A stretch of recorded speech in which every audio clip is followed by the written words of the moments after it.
here's your problem. You do cool work, but you don't know how to leverage it. Let's talk about using recent wins to spark new projects. This is going to be a quick section. It's easy. I'm just going to tell you exactly what to do. Share that exciting campaign or case study, whatever it was that you posted on social media and felt good about yourself over. Share that in an email with all of your past clients or with a client that you're currently working with, and include the line, just wrap this up and thought of you.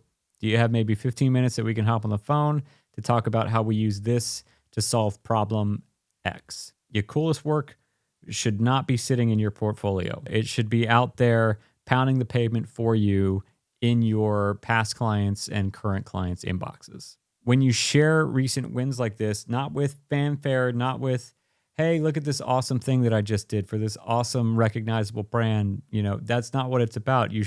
When you share it with something in here made me think of you and a problem that you're solving. You're planting a seed, right? You're sparking possibilities. You're getting them excited about what this exciting thing that you did for someone else means for them. And when you do that correctly, when you take that spark and you tie it directly to their goals, that project is no longer a portfolio piece. It's a pitch. It's a pitch for your next project.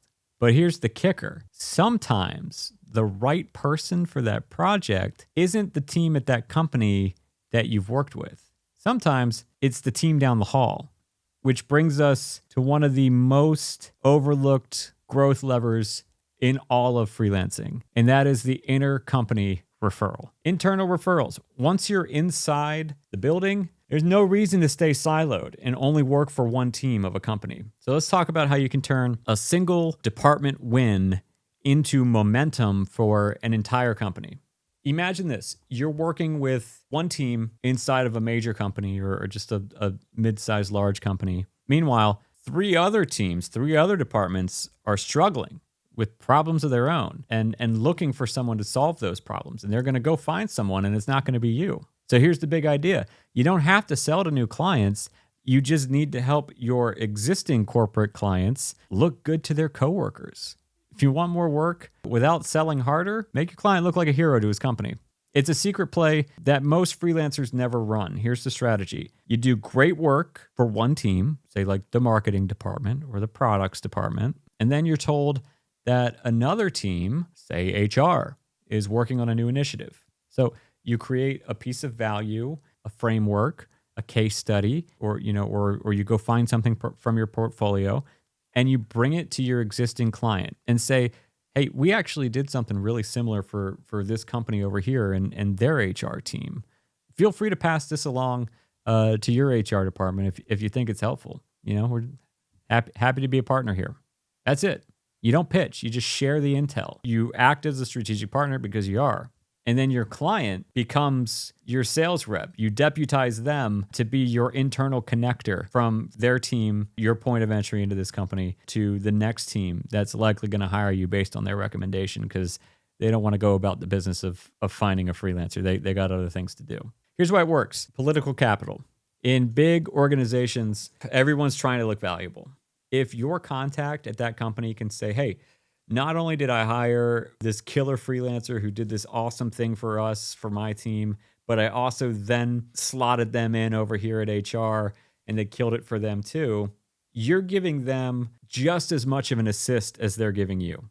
You're making them look like a visionary just for forwarding an email, right? And guess who that original team is going to come back to next time they need help? Hey, you. We're trying to do more of these, all right? And in order to do that, we need to be bigger. We need a bigger audience. So subscribe and then send this link to your freelance buddies, to your aunt that's always wanted to start a freelance business, to your friend with the 9-to-5 that could be doing better. And let's grow this page together, all right?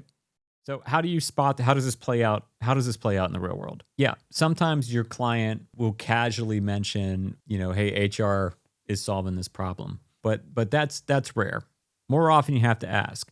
Lead the witness, ask about company-wide initiatives, and offer examples from your other clients to spark ideas. Here's one of my go-to questions. I'll bring up a project we're doing for a different type of team at another company. I'll say, we're doing this for client X's sales team too. Are there any other departments here working on something like this? Is your sales team doing anything like this, right? You're providing intel, because even if they're not, your client will likely forward that email to the sales team and say, hey, are we considering this? Company X is doing this. Is this something we should do? It's stupid simple, and it's very effective, and it's not pushy at all.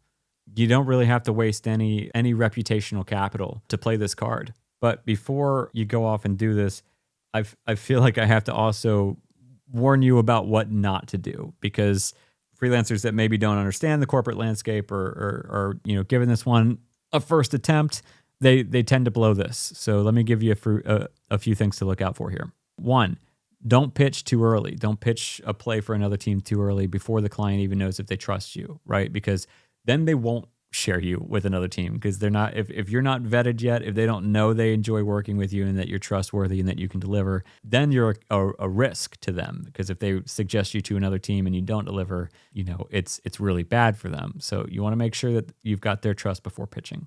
Two, going around your contact to connect to other departments directly. Don't want to do that either, right? Because they know about you. They're going to talk. It's going to be weird. So just have your contact make the introduction. It's going to be better for you anyways. But if if somebody is like CC'd on the email and you just like pull that email and write your own separate email to that person, that's going to get back to your client, and your client's going to wonder why the hell you're pitching into their company without their say so. Along the same lines, 3 would be CCing people that didn't ask to be involved, or pitching people that didn't ask to be involved. If you initiate this conversation with your contact and you go ahead and CC the head of HR or CC the head of sales, I wouldn't do that. I'd let your contact take care of that for you. Or again, if you spot an email in a thread of emails and you think, I'm going to reach out to that person and pitch them, without ever communicating with that person ever giving you an indication that they want to be pitched something. Again, that's a no-no. And then 4 would be trying to close deals instead of opening conversations, right? That's the beauty of this tactic, is that it's not a pitch. You're just sharing intel. You're starting a conversation and saying, hey, as a strategic partner, I'm happy to help here, right? I'm just showing you some notes. Key here is to let your champion deliver the win. If you make them look good, they'll keep recommending you.